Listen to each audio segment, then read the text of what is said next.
welcome for the ones who joined today's session. The session today is presented by Incubate Me. I'm the founder of Incubate Me. I'm also the session's host, Alice Zhang.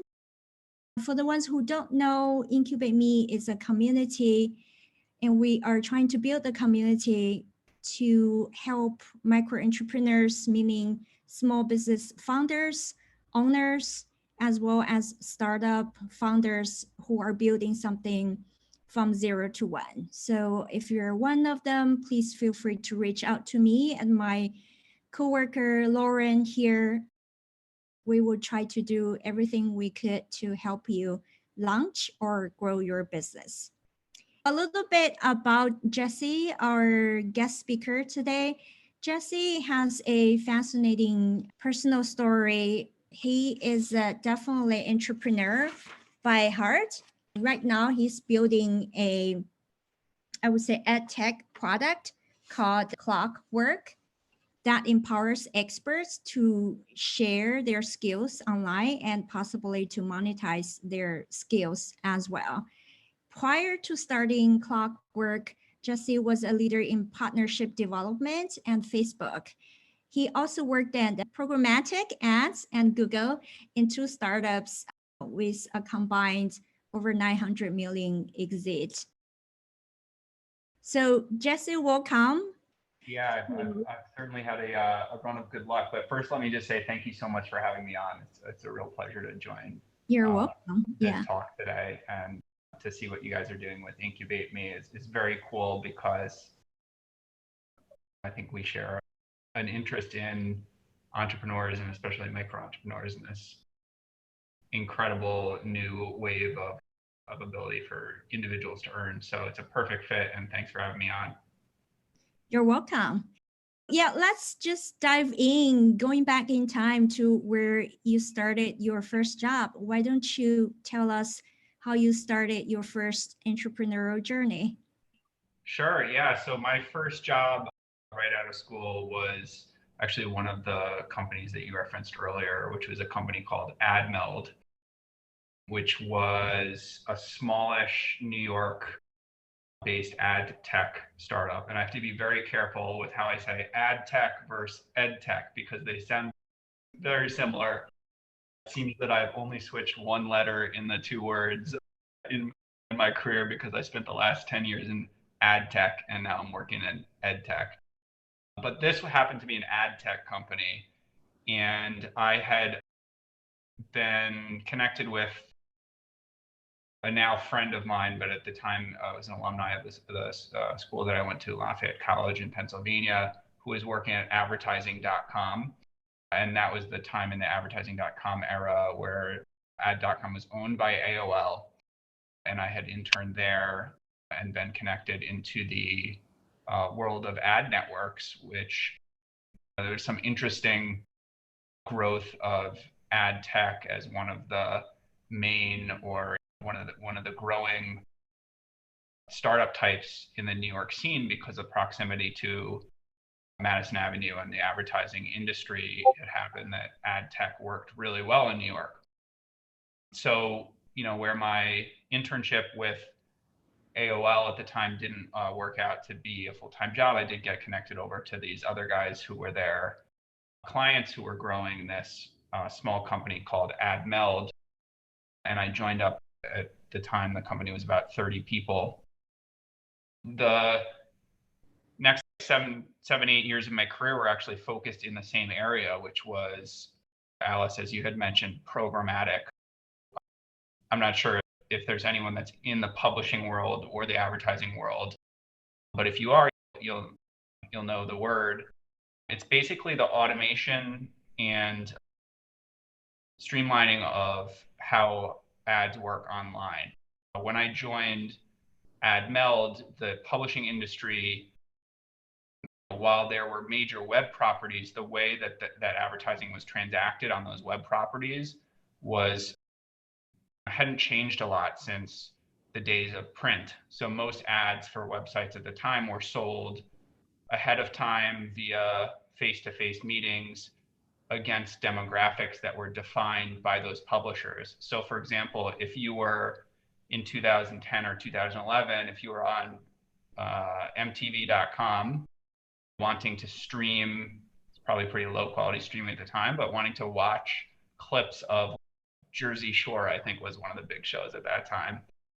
The ads that you saw were almost certainly sold months ahead of time by advertisers who had direct connections with Viacom, the owner of MTV. And these deals were done over cocktails and over upfront conferences, and were basically giving advertisers the ability to connect with audiences as defined by those publishers. So MTV would say, hey, our audience is age 18 to 34 is the majority of our audience. They're 60% female, 40% male. And the advertisers would take the publisher at their word and maybe do some verification, but otherwise get what they had signed up for ahead of time. The reason I'm describing all this is because the industry that I joined, this programmatic ads thing, looked at it from a different angle and said, with the internet, we now have the ability to make more granular decisions over which types of people we're serving ads to. And so if in the past, say Pepsi wanted to sell more soda in Wisconsin, they would place buys against shows that had lots of people watching from Wisconsin and hope that they hit the right target. But with the new way of transacting ads on the internet, there's the ability to target more granularly and match that data back to advertiser desired outcomes. So to say, hey, instead of just trying to measure overall sales, let's get down to the zip code level and see what happens if we run ads on MTV versus running it on Comedy Central. Joining as part of that transformation, I got really lucky to get in the right place at the right time. I joined up a small company called AdMeld and worked my way through sales and operations and did some technical stuff as well. And that company was bought by Google, who had taken a huge interest in this space given their position in digital and the fact that they were already a leader there. So that's how I got wrapped up in a company that was eventually acquired by Google. That's awesome. Yeah, I know you didn't stay long in Google, right? You quit after about 9 months and then you joined the second startup. You want to tell us a little bit more about the second? Yeah, yeah, for sure. And this ties back to my interest in the micro entrepreneur space as well, because I think there's a lot of similarities between, if you looked at the range of working environments, on the far extreme is huge corporation, in the middle is small startup, and then on the other side is working for yourself. And I'm now working for myself, as well as I know a lot of your audience is or aspires to. And when I got to Google, I went from a startup to a big corporation, and the startup was then absorbed, and there's much more of a traditional set of roles. I felt a desire to get back to the startup world because I knew two things to be true. Number one, you're almost certainly able to make more individual impact in a very small organization, for better or worse. And number two, I was 4 years into my career, so making a risky move at that point, if it didn't go well, I could figure out other options and it wouldn't set me back tremendously. So I ended up following some coworkers that I had met along the AdMeld journey to another company called LiveRail. And the reason that was intriguing to me is I was like 4 years into my career, but I was also very knowledgeable about this niche new thing called programmatic advertising. And now I saw that it was going to happen on the video side, which was the specialty of the company called LiveRail that I joined. So I said, hey, let's roll the dice again and team up with these folks that seem pretty smart. Sounds like you've always made very good judgment call, and it also seems like you were always working in some kind of cutting edge technology. Yeah, I get excited by working on things that are new and interesting and riskier. And it's obviously one of the reasons why I'm now working on my own thing, which we'll get to in a moment. There's, especially when you're in a new market that's cutting edge and growing really fast, things are very risky. Some of the downsides of moving from corporate to startup are that mathematically the odds are against you. And I was cognizant of that at the time. And that's sort of what I was talking about when I said that being early in your career, it's much easier to take those risks. But when it works, it's a lot of fun because you can truly be part of a team that's changing and disrupting versus simply growing and farming something that's already there and exists. That's very insightful. So I know you spent over 5 years after the LiveRail got acquired by Facebook. So tell us about your life in Facebook. And since you spent, seems like most of the time there, tell us about how does it look like or feel like working inside Facebook, and what are the takeaways or why it shaped you or pushed you now to start your own company? So working at Facebook was, I think, like a crash course in entrepreneurship, because even though it was a large corporation already by the time I joined it, it was still growing at an insanely fast rate, even if you just looked at employees hired per year. So there was naturally this organizational expansion that leads to requirements for faster decision making and the ability for people to move faster in their careers, because when you're growing out an organization from 10 to 40,000, there's all kinds of roles being newly created at every level, and often companies will want to hire within when possible, and that leads to even more opportunity. So right off the bat, joining Facebook, I saw more fun for me there than I had seen when I joined Google. And looking back on it, this was 10 years ago, and Google has grown tremendously. And it was a fantastic place to work. So I don't want to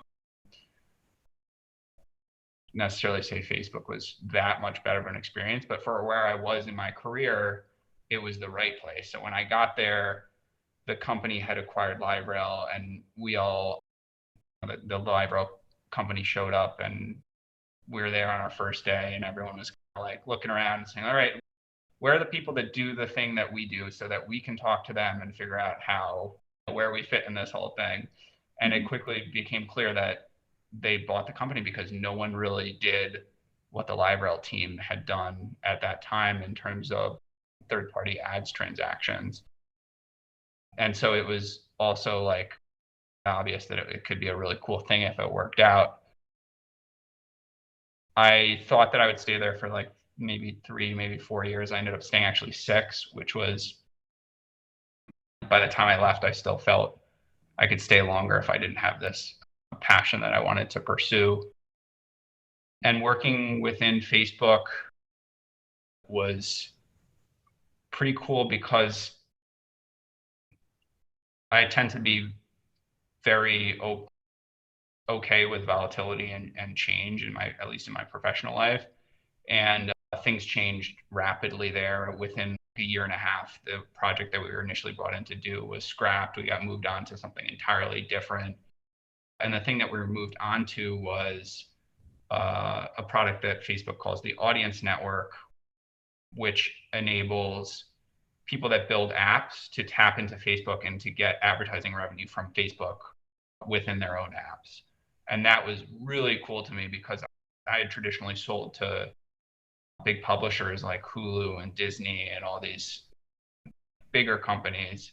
And now all of a sudden we'd look at the stats and the revenue that was being produced by some mid-level app being built out of Great Britain or someplace that I hadn't traditionally been doing business. And these guys were producing insane amounts of revenue by working with Facebook. often small teams and often really fast moving and innovative. So now I was like pretty happy because I was working with a part of the business that was enabling other entrepreneurs, and I still felt myself to be an entrepreneur at that point. I was like, man, this is really cool. We're paying the bills and helping grow cool startups, mostly in the app and the gaming space. They use Facebook to place ads. Yeah. So the typical process in which they would work with the department that I was working on, or the product that I was working on called Audience Network, was someone would start an app. They would hope it would become the next Angry Birds or Candy Crush or whatever. They would acquire an audience, meaning that they would get enough users to download their app and use it, that they now have the ability to put ads in front of those users. And at that point, most of the gaming industry had recognized that, especially when you're a 4 or 5 person startup building an app, you can't hire a sales team to go out and sell directly to all the other advertisers out there. You want to work with someone that aggregates advertising. And Facebook was already a substantial player, I think already number 2 versus Google in terms of digital spend, and had millions of advertisers that were plugged into the Facebook system. So Facebook said, we also know that many of these app developers are advertising on Facebook to try to find new users to download their apps. What if we also said, hey, if you have ad space on the app that you want to sell, send it to us, we'll monetize it, and we'll pay you out a revenue share. And that was the product I worked on, which basically brought Facebook ads targeting to third parties. Wow, that's awesome. Yeah, it was super cool. Very interesting. Very fast growing. So you bring new revenue stream to those apps. Exactly. Wow, that's fascinating. All right, bring us to the current. What led you to, I know you have had some reflections, some thoughts. So what led you to transform from ad tech to EdTech? Yeah, it was an interesting set of circumstances. The primary motivation was I love the empowering other entrepreneurs. I thought the gaming space was really interesting.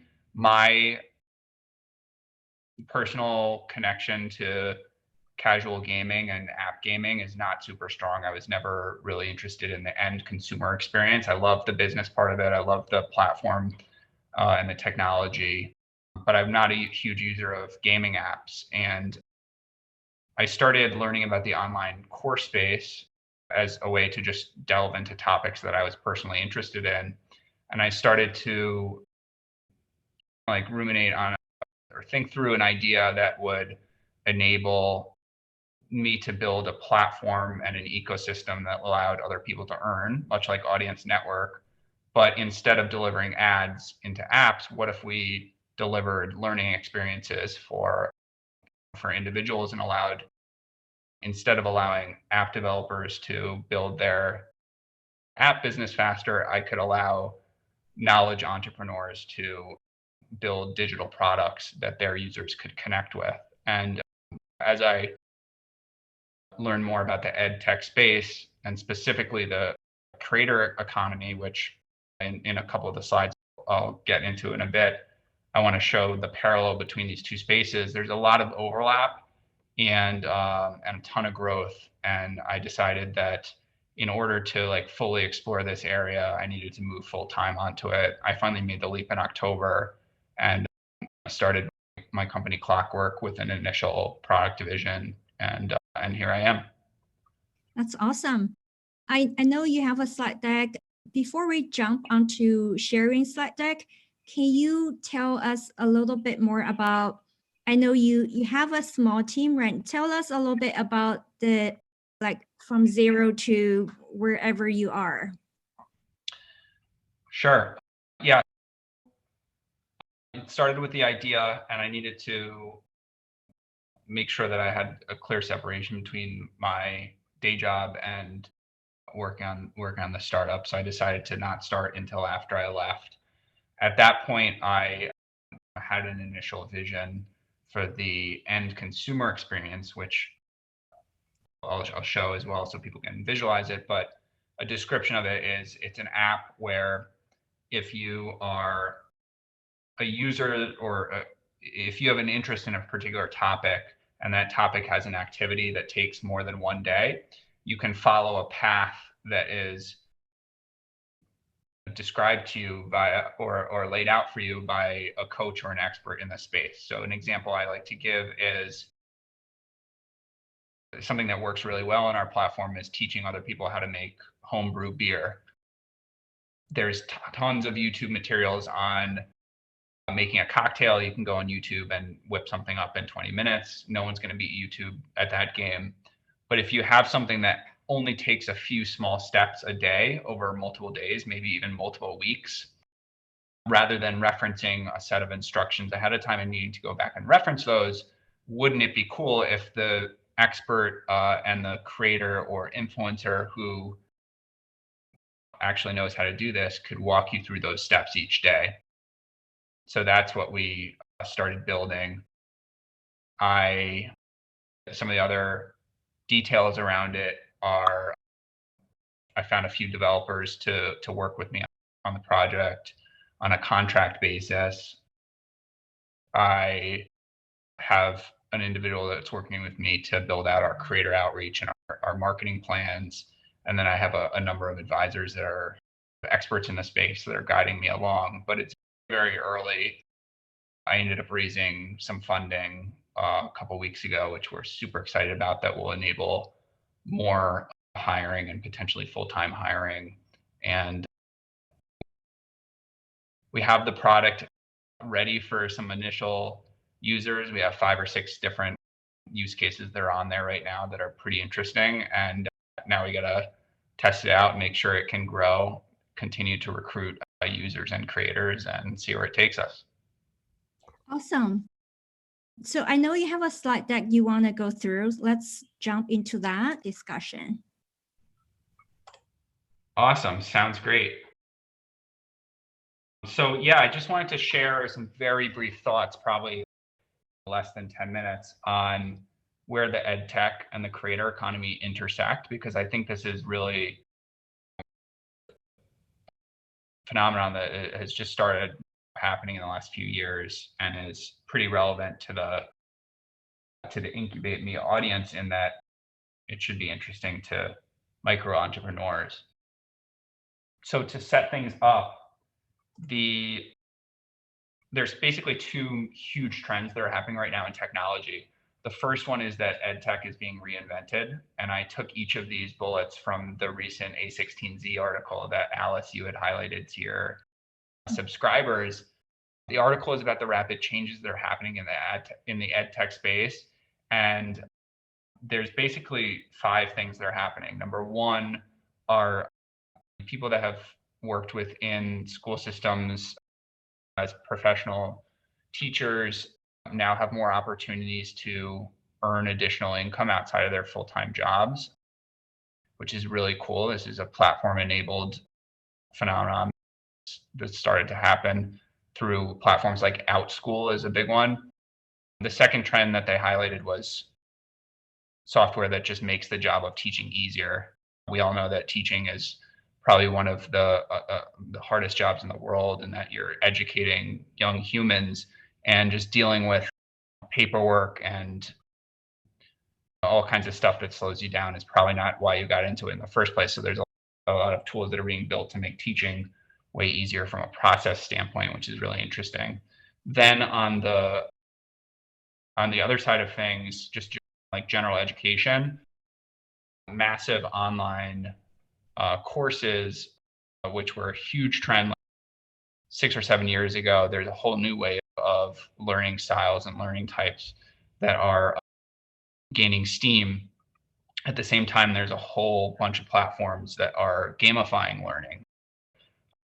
The 4th bullet, math meets Minecraft, speaks to platforms that are making learning into games. I remember from my childhood, the one learning experience I remember was called like Math Mountain or something. It was like a computer game, one of the early gamified learning platforms, and it was like really awesome. So when I see what's happening now in the EdTech space around gamifying learning, it looks pretty cool, and I wish I could have learned in that type of environment.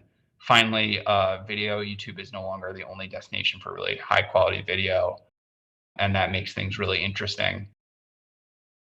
So overlaying my thoughts on this, there's two things that are happening. Number one is teachers are getting superpowers that they never had before because of software.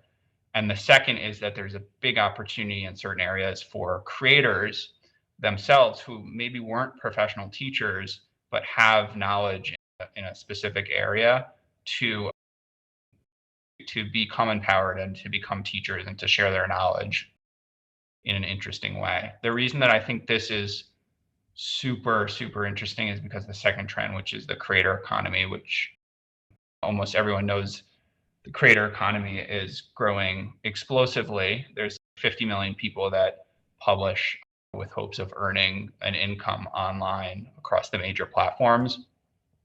But the way that they're earning is changing dramatically. It used to be that creators were marketing only other people's products. So whether that mid-roll, pre-roll within a YouTube video that they had, no control over, but got a rev share of, or via your traditional like sponsored influencer marketing, almost always creators were collecting a paycheck from the end advertiser. Now, more recently, creators are selling their own products directly to their audiences. And this is a really cool new third stage.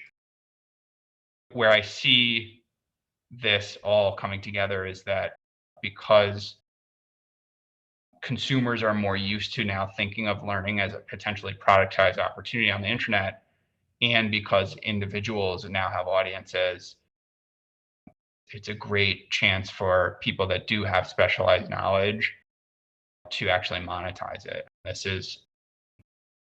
It's always been possible to make money as an individual on the internet. Some of the new platforms make it way easier, and it's been much more normalized by consumers to purchase things directly from other individuals that they follow and are interested in or aspire to from some standpoint. Last couple of thoughts here. The online course space is a sweet spot that like many people know. I would guess that a good chunk of your audience is interested in, maybe has even produced online courses. People love this as a knowledge product because it's super scalable. You can film it, build it once, and then market it and grow. And it seems that for audiences, this is a compelling sale because they already know the creator and they feel some connection to them and think of them as an expert. But the new shift that we're seeing is that it's not just online courses anymore. There's now a bunch of different ways to earn, from paid newsletters to paid engagement. There's a really cool company called SuperPeer that I've come across recently where you can book one-on-one time with an expert. So if I was going on a ski trip next weekend and I didn't know anything about what equipment I could buy, theoretically, I could book 30 minutes with someone that's worked in a ski shop for 20 years who will give me some unbiased opinion for $20 or something like that. Could be really cool. Paid communities are a third avenue. The reason I've included this is often, or many of the examples I've come across, start as individual creators having a brand who then build communities that are revolving around their own brand, which I know this is an area that's really interesting to Incubate Me. But the two examples that I included were the Trends platform, which, if anyone is not familiar with Trends, it's an offshoot of The Hustle, which just was acquired yesterday. Really cool community around entrepreneurship. And then the bottom logo is Lenny's newsletter, which is a product marketing focused community, which each of these have thousands and thousands of subscribers and drive substantial income. the trends example actually was a company itself that was built around someone who already had a great audience, Sam Parr, whereas Lenny's newsletter is, to my knowledge, still his own thing, which is super cool. Finally, where do we come in? So Clockwork, my company, fits into the other category. And this other category has a bunch of really interesting stuff in it. Curated is a platform that allows you to connect with people that are experts in products. And so they can recommend what the best product is for you. And if you purchase it, that product pays the person that gave you the recommendation, which is really cool. Gumroad is super well known, but to briefly describe it, it's like a fairly diverse marketplace, diverse in types of products that you can buy, ebooks, PDFs, courses, really cool and popular one. And then our little company, Clockwork, that we hope to take into the size of some of these other players. Clockwork is a platform where you can publish those multi-day programs that I was describing earlier.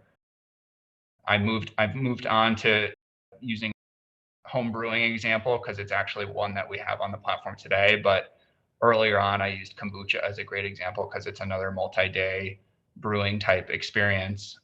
But essentially anything that will take more than a couple days where an expert can guide you through the actions that you need to take.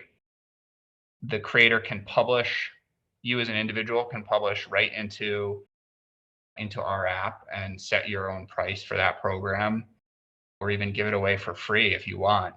And people that follow your program will follow along with the timeline that you've set. So if there's stuff to do on day one, you're told about it. If there's nothing to do on day two, that's fine. On day three, you would get a notification that says, hey, it's time to move the kombucha from the fridge to like a dark, cool place to let it ferment and give it a stir. I actually don't know if you're supposed to stir kombucha. We'll have to find out, but just a fun example. The reason this is super cool to me is because it fits well in what I think is a sweet spot for consumer experience, where today, if you want entertainment or quick instructions, YouTube, Instagram, blogs are a great place for it. And if you want really in-depth learning, like learning how to move to a new career or to become an amazing photographer, you probably want pretty deep knowledge that the course community is serving you well with. Where we fit in is in the middle. It's not as in-depth as what you might find for online courses, but it's each of the products are oriented around a very specific outcome that takes time, and that is much more experiential than sit down, lean forward type. You're actually taking actions rather than just learning in the types of programs we see creators creating for Clockwork. So yeah, this is a sneak peek. We're going to do a demo, but I was a little worried about projecting from myself. Only a couple issues, so I'll show you guys the images of the screen. This is alive. The product itself is live, and it looks just like this. There's some timer components. There's materials lists. There's notifications and reminders, and it all adds a high degree of utility for the end user in a way that the creator couldn't do if they were just publishing a YouTube video or publishing instructions on a website. In the last minute here, two quick use cases. This is the brewing guy that I was talking about. His name's Logan. He runs a YouTube channel called Flavor Lab. He has about 112,000 subscribers. And on the right is the program that he launched actually today to sell to users. So we're really excited about that. Some other theoretical use cases are in the affiliate space. So if you're a creator who's looking to monetize your knowledge, and that knowledge includes using products, you might be able to, or you can publish a program that teaches how to make kombucha, but then links out to affiliate links. So you're earning income even though you're distributing that program for free. So we're really excited about that use case as well. Alice, I know you had mentioned some of your readers are in the physical product space. might be a cool one to consider as we figure out some of the different use cases and models. And then last part of what I wanted to say was we are open to new creators. Really excited to work with all types of different interesting ideas on the Clockwork platform. We're live and we're really excited about partnering with micro entrepreneurs and putting out programs for the world.